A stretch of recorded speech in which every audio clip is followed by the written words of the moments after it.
for some folks out there. I've got good news, I've got bad news, but I've got no fun facts, guys. Y'all have to stick to Ryan for that. But hey, we do need the umbrella if you live in the middle of the country. That's specifically where we're going to see kind of the most active weather. The bookends of the country much quieter for now, at least as we get through our day today. Here's the spots that we're watching. Those severe thunderstorms will be possible across parts of specifically the southern plains stretching near the Gulf Coast. We'll see I-44 likely be a little busy. I-55 will be wet.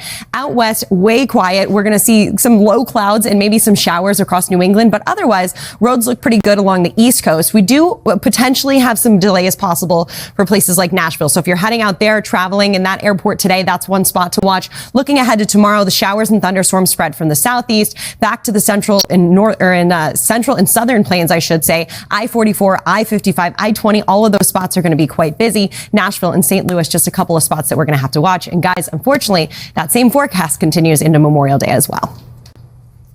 Angie, thank you so much. New uncertainty. And now Angie's back to brighten our day, since I don't think the sun's going to do it for us.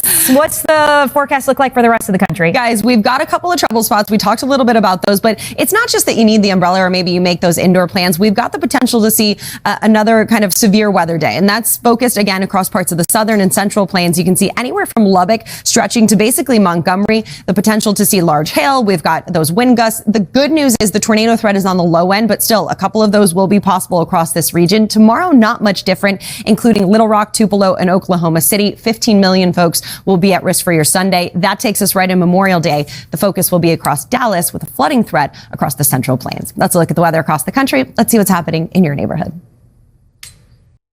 And that's a look at your forecast, guys. Angie Lassman, appreciate you. Thank you very much. Still to come right here, the verdict is in for the 10 people accused of robbing Kim Kardashian in Paris. Steve Patterson have been recovered. That's incredible. All right, Angie is here now. Angie, I think you have some barbecue alternatives for us, perhaps, in some parts of the country. You know what, Joe? You are onto something there, because not only do we have the rain to talk about, but we've also got some chilly temperatures. It is, of course, the unofficial start of summer this weekend, but it sure doesn't feel like it across the northern tier of the country. That's where we're running well below normal, 10 to 15 degrees. When you look in places like St. Louis, we're just going to get 73 degrees. Not horrible, but it's definitely not blazing hot summer-like temperatures. Places across the northern and even central plains going to be below normal as well. Roanoke topping out at 75. A very different story for the southern tier of the country. 101 in San Angelo. We're way above normal, stretching along the Gulf Coast into the 90s will be. Jacksonville ends up into the 90s too. And we kind of get more of the same as we get into the day tomorrow too. So 70s for Washington, D.C., Knoxville,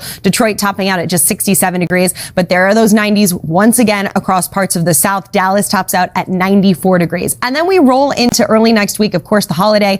Temperatures still in the 70s across the Great Lakes and the Northeast. And we kind of keep it that way as we head into the middle of our upcoming work week. Let's look at the weather across the country. Let's see what's happening in your neighborhood. And that's a look at your forecast, guys. Angie, thank you. You know a little bit about where someone's from with whether they... I grew up having a barbecue. You probably grew up with a cookout. Yeah, right? Sure did. Joe, Minnesota? Yeah, barbecue. Well, barbecue. we call it a potluck. Everyone brings something. Did I make up something else? Yeah, no doubt. We ate barbecue. She ate it at a cookout. I appreciate it. Just ahead, Billy Joel sidelined from performing live after being diagnosed with a brain disorder. We are back with Pop Start, and I'm excited to hear what you got, Joe. All right, here we go. First up, okay. I've never been. Have you guys seen? I've never been, so I'm in, obviously. I haven't even seen Kenny Chesney, so road trip. Okay, I'm ready. done. I've got to imagine it's just an experience to be in there, and to perform in there must be amazing. All right, up this right now. We need a whole week there. Exactly. All right, finally we got.